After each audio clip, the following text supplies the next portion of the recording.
Good morning students, मैं माला चौरासिया हिंदी की अध्यापिका। तो देखिए बच्चों, हम पिछली कक्षा में पत्रकारिता पढ़ रहे थे। हमारे पत्रकारिता का ये लास्ट टॉपिक आज फिनिश हो रहा है। हमारी पत्रकारिता है विज्ञान पत्रकारिता। ये लास्ट टॉपिक है, हम ये पढ़ रहे हैं। वर्तमान का युग विज्ञान का युग है। इसके आविष्कारों ने हमारी समस्या को कम करके आसान बना दिया है। वैज्ञानिक क्षेत्र के किसी कार्यक्रम, उपलब्धि या खोज की जानकारी प्राप्त करना तथा उसकी पृष्ठभूमि के बारे में बताना, भविष्य की संभावनाओं के बारे में जानकारी देना विज्ञान पत्रकारिता कहलाती है। तो देखिए बच्चों, आज का युग विज्ञान का युग है। वैज्ञानिक खबरें भी हमारे यहाँ छपती है अखबारों में, तो उसकी उपलब्धि और उसकी जानकारी देना किसके अंतर्गत आएगा? विज्ञान के अंतर्गत आता है। विज्ञान समाचार के लिए सामग्री को जुटाना अत्यंत कठिन कार्य है तथा आम पाठकों के लिए इसे समझना कठिन होता है। इस प्रकार की पत्रकारिता में उपग्रह प्रक्षेपण से लेकर कई दवाओं की खोज, मौसमी बीमारियां की रोकथाम का प्रयास, चिकित्सा के क्षेत्र दवाइयों की खोज, फल सब्जियों के उत्पादन में वृद्धि के लिए रासायनिक खादों का प्रयोग, कृषि के क्षेत्र में नई खोज, बाढ़, भूस्खलन, पेड़ों की कटाई आदि से संबंधित समाचारों को विज्ञान समाचार में प्रस्तुत किया जाता है। बच्चों, इसका मतलब है कि जो हमारी विज्ञान पत्रकारिता है, आज का युग हमारा वैज्ञानिक युग है। इससे संबंधित आज जितने भी कार्य हो रहे हैं हमारे, वो सब विज्ञान पर डिपेंड है। उस पर डिपेंड होकर ही हमारे सारे कार्य होते हैं और उसी से हमारे जो आगे की क्रियाएं हैं वो चलती हैं। तो उससे संबंधित जो खबर हैं, जैसे रासायनिक खाद बीजों का प्रयोग, फल सब्जियों से संबंधित उत्पादन, चिकित्सा के क्षेत्र में दवाइयों की नई नई खोज, उपग्रह प्रक्षेपण कार्य, ये सभी कार्य विज्ञान से संबंधित, इसलिए ये विज्ञान पत्रकारिता के अंतर्गत आएंगे। हमारी जो पत्रकारिताएं हैं, हमने 6 पत्रकारिता पढ़ी है। हमारे पत्रकारिता के टॉपिक्स पूरे होते हैं। अब हम नया टॉपिक लेते हैं। हमारा नया टॉपिक है हमारा ये पत्रकारिता वाला जो लेखन माध्यम में पत्रकारिता का टॉपिक है बच्चों, वो पूरा होता है। अब हम नया टॉपिक लेते हैं, वो है हमारा नया टॉपिक रिपोर्ट। तो देखिए, हमारे नए टॉपिक हैं रिपोर्ट, यात्रा वृत्तांत, डायरी लेखन, वार्ता और संदर्भ ग्रंथ की महत्ता। तो पहला होता है रिपोर्ट। रिपोर्ट को हम रिपोर्टाज की श्रेणी में ला सकते हैं। रिपोर्टाज भी आ सकता है और रिपोर्ट भी आ सकता है, दोनों आए। आपको इसका आंसर यही लिखना है। देखो, रिपोर्ट किसे, रिपोर्टाज हम कब लिखते हैं? हमारी ऐसी घटना जो आंखों देखी और कानों सुनी जो घटना होती है, उसको हम जब लिखकर व्यक्त करते हैं तो वो क्या कहलाती है बच्चों? रिपोर्टाज। देखो दोबारा, आंखों देखी कानों सुनी घटनाओं को रिपोर्टाज में लिखा जा सकता है, यानी हम अपनी कल्पना के आधार पर इसमें कुछ भी नहीं लिख सकते। तो आइए हम पढ़ते हैं। इसका विकास 1936 में द्वितीय विश्व युद्ध के समय हुआ, यानी रिपोर्टाज का विकास 1936 में हुआ था। यह फ्रांसीसी भाषा का शब्द है। कौन सी भाषा का शब्द है बच्चों? ये फ्रांसीसी भाषा का, जो अंग्रेजी भाषा के रिपोर्ट शब्द से बना है। रिपोर्टाज शब्द रिपोर्ट शब्द से बना है।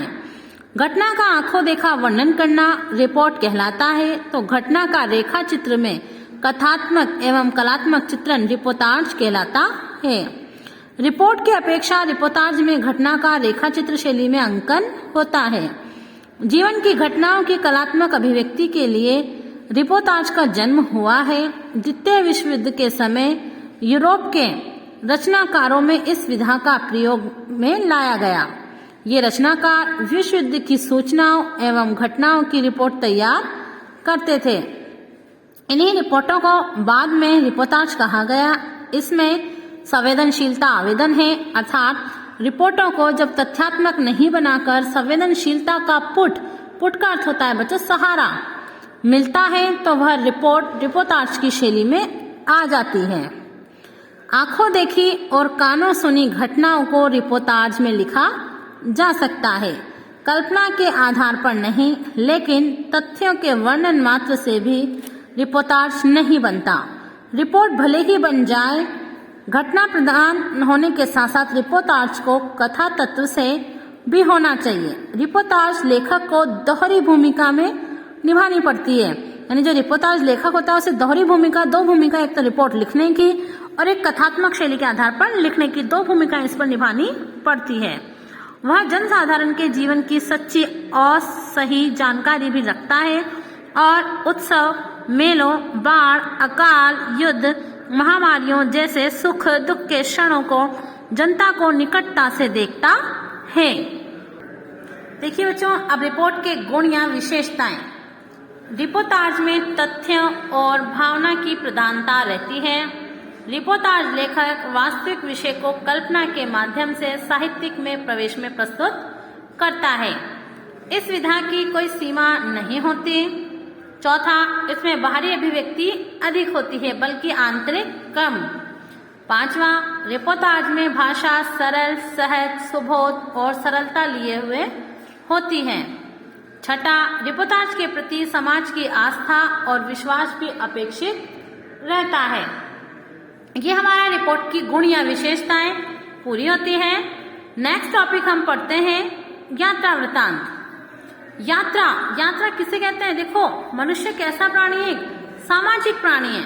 जब मनुष्य समाज में रहता है, सामाजिक प्राणी है, तो यात्रा करना भी उसका एक प्राकृतिक नेचुरल स्वभाव है, क्योंकि आदमी कभी ना कभी कोई ना कोई यात्रा तो हमेशा करता है, और जब वो यात्रा करता है तो उससे उसकी सृजनात्मकता बढ़ती है। तो देखिए, यात्रा करना मनुष्य का प्राकृतिक स्वभाव है। यात्रा के अनुभव को पाठकों के समक्ष प्रस्तुत करने के विधा में यात्रा वृतांत कहते हैं। अपने जीवन काल में हर आदमी कभी न कभी कोई न कोई यात्रा अवश्य करता है, परंतु सृजनात्मक प्रतिभा का धनी अपनी यात्राओं के अनुभवों को प्रकट करता है। यात्रा साहित्य के उद्देश्य लेखन की यात्रा अनुभवों को पाठकों से बांटना और पाठकों को उन स्थानों से अवगत कराना होता है। यात्रा वृतांत के माध्यम से प्राकृतिक विशिष्टता, सामाजिक संरचना, रहन सहन, भौतिक वातावरण, संस्कृति का आदान प्रदान आदि होता है।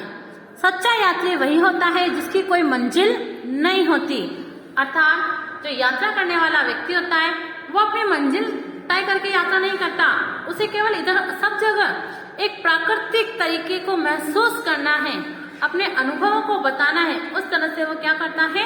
यात्रा करता है। जो मन के तरंगों के अनुसार चलता है, उसका मन हुआ कि आज मुझे इस तरह की यात्रा पे जाना है, तो वो वहां जाता है तथा मार्ग में आने वाली बाधाओं को आनंद के साथ अनुभव करता है। मोहन राकेश देखो एक नाम आया है, ये यायावर थे। यायावर यानी यात्रा करने वाले। अगर कहा जाए कि यात्रा में सबसे ज्यादा प्रमुखता किसे दी गई है, तो मोहन राकेश का नाम आता है। मोहन राकेश ने कहा है कि यात्रा यात्री को एक निष्पक्ष दृष्टि देती है। यात्रा में व्यक्ति अपनी निजी परिस्थितियों को दबाव से मुक्त हो जाता है, उसके मन में कोई कुंठा या निराशा शेष नहीं रहती। हिंदी में यात्रा वृतांत का लेखन भारतेंदु युग से प्रारंभ हुआ। भारतेंदु ने सरयू पार की यात्रा, लखनऊ की यात्रा, हरिद्वार की यात्रा आदि यात्रा वृतांत लिखे। इनके अतिरिक्त बालकृष्ण भट्ट, प्रताप नारायण मिश्र, भगवान दास वर्मा आदि ने भी इस विधा को आगे बढ़ाने में योगदान दिया। देखिए, यात्रा वृतांत हो चुका है बच्चों ये। अब यात्रा वृतांत के प्रमुख लेखक व रचनाएं। पहला लेखक है इसमें स्वामी मंगलानंद। स्वामी मंगलानंद, इनकी यात्रा है मेरी मॉरिशस यात्रा। बच्चों, आपको ये लेखक और इनकी यात्रा रचनाएं याद करनी है। आपको एग्जाम में पूछा जा सकता है कि श्रीधर पाठक द्वारा कौन सी रचना में यात्रा वृतांत लिखा गया, तो आपको बताना है। तो हम पढ़ते हैं एक करके, आप ध्यान दीजिएगा।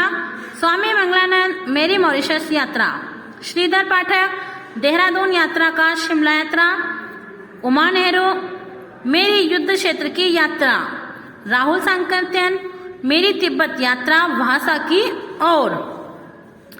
आगे अरे यायावर रहेगा याद, एक बूंद सहसा उछली, ये 2 हैं इनके यात्रा वृत्तांत। निर्मल वर्मा,